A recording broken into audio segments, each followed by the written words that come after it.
If I keep living in fear, my son will never bloom, and my job as a parent is to let him grow.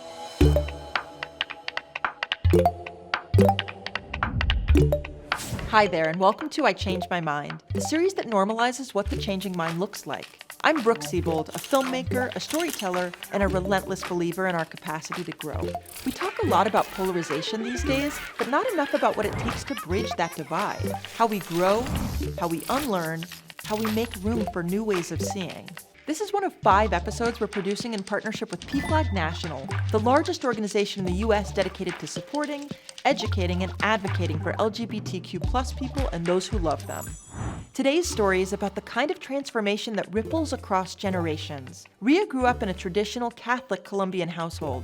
She rejected many of the religious teachings she was raised with, particularly those tied to traditional expectations around gender. She raised her kids to be inclusive and believed she'd meet any moment with love.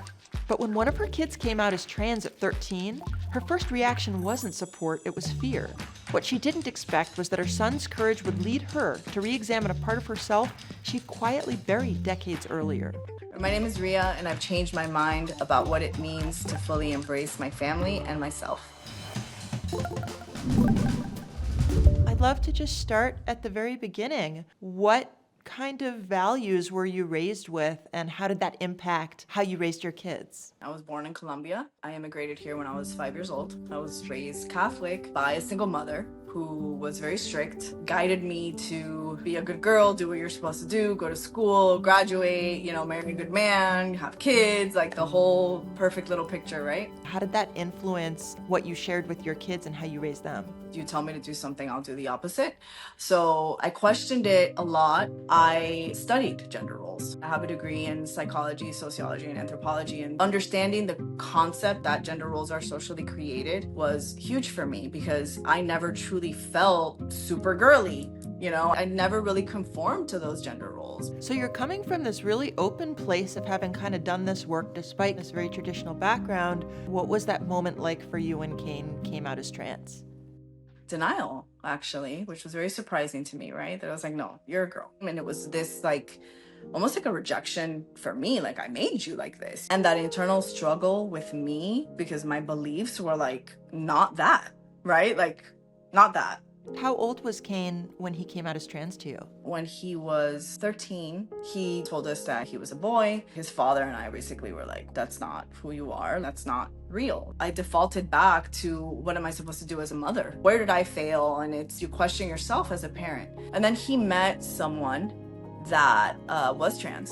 The more he shed his mask, the more he became happier. I had this moment that I was like, wait, what am I doing? So how do I support it? Okay, it is what it is. It's social construct, just like the clothes we wear, the hair we have, the makeup we wear. We have these expectations of our children. We plan their life in our heads. So letting go of that. You can guide them to be good students. You can guide them to like sports. You can guide them to read a lot. But if that's not who they are, forcing them to do it, it's gonna chip away at their light, right? You need to let them figure it out. It's just awesome to see that he's able to just be himself.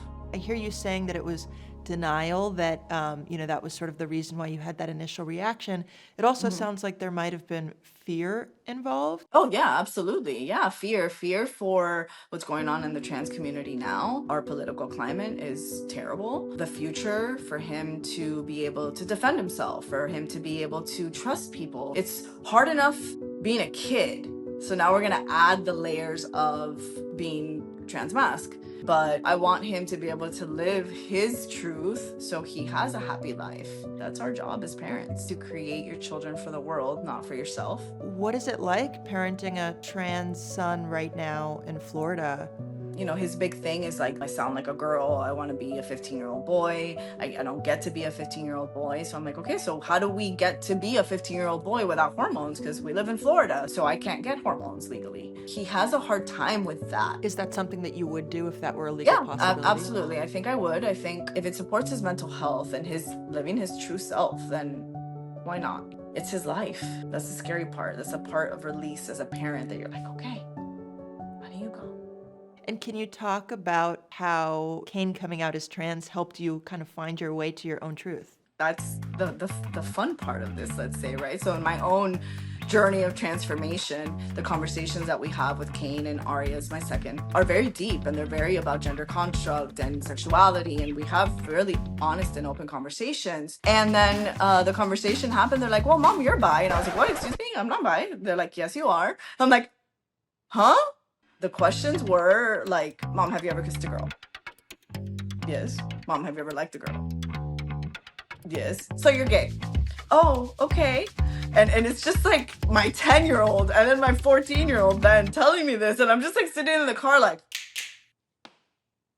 and I told my husband, I'm like, babe, and he's like, yeah, we know this. And I'm like, wait, hold on, you all know? So I go to therapy, and she's like, okay, let's explore. What does that mean for you? So that's part of my journey of living my authentic truth, kind of coming out as me, which is like colorful and just bright, and yeah. So great. So it sounds like your kids came out for you, to you. Right? Yes. And considering that openness has been such a part of the fabric of your relationship with your kids, what was Kane's response when your first response was, oh no, you're not, when he came out as trans? He was very defensive. It was like this constant fight. Oh, because you don't know. Oh, because you don't accept me. Oh, because you don't love me. And it was like, wait, that's not what I'm saying. What I'm saying is don't label yourself. Because I was in default mom mode. I was in default fear. That's what happens when you're not in a good place. And when you were able to sort of return to that openness, how did that reflect in your relationship with Kane? Oh, it's completely different. We're friends again. We talk, we laugh, we joke. And where are you in terms of your journey? Have you sort of claimed bisexuality as part of your identity, and what does that look like? Yeah, I don't, apparently I've always been. So here we are. So it was me just accepting and just acknowledging that part of you that is like, yeah, I am, okay. That doesn't change who I am. I've always been the same person. What does that mean for your marriage, and what does that look like? Well, I think that the preconception is like, oh, she's bisexual. You guys must have like an open relationship, right? Being bisexual doesn't mean not being committed. I'm married to a man. Being together for 25 years. We've been together since we were 20. I'm the same person. Nothing's changed. I'm not pursuing a relationship with a woman. I am acknowledging who I am in a total spectrum. Earlier, you've said that sort of like Kane's journey helped you to re-examine this part of yourself that was deeply buried since adolescence. Right. Can you kind of talk about what that excavation looked like and what that feels like now? During family therapy, a lot was him, how he got there, how he felt.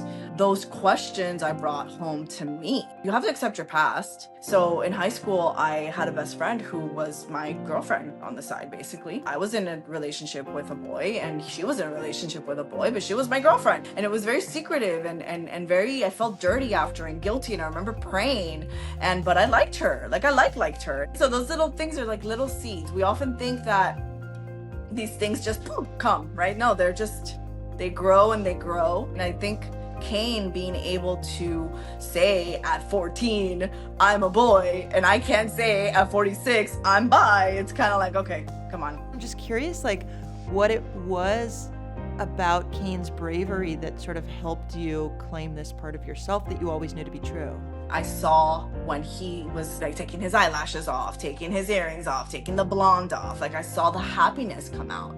It's been like, okay, what masks do I wear? So unmasking that. What does it mean to be bi?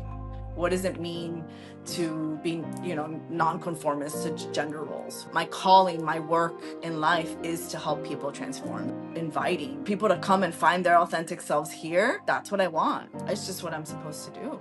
Can you kind of talk about your gym is a safe space for people and the allyship you experience through that? Having the LGBTQI community have a boxing place, that's a safe place. I empower people to find their authentic selves. We have macho professional fighters, you see them back there, that train here, that coach here.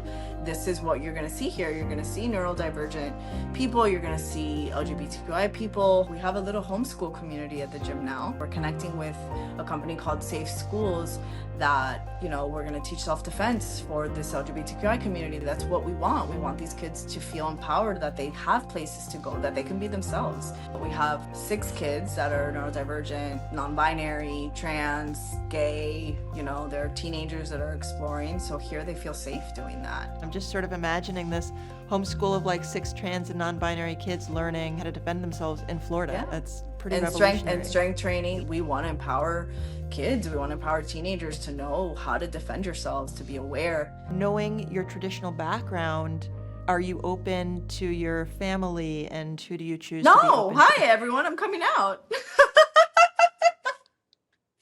Do you think they will see this? Like, will this be your official I've coming been out to sharing them? with them. Absolutely, here. This is what I've been doing. Ha ha.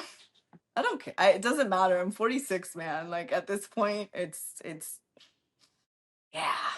If you had been able to openly claim this part of yourself earlier on, how do you think your life might look different? Oh, my life would have been completely different. I wouldn't have done everything I was supposed to do. I would have done what I wanted to do, right? Which was, I didn't even know what I wanted to do because I was doing what I was supposed to do. So I don't even know, right? Because that was never an opportunity for me. Looking back on your life story and your experience, what do you think is the value of being able to change your mind?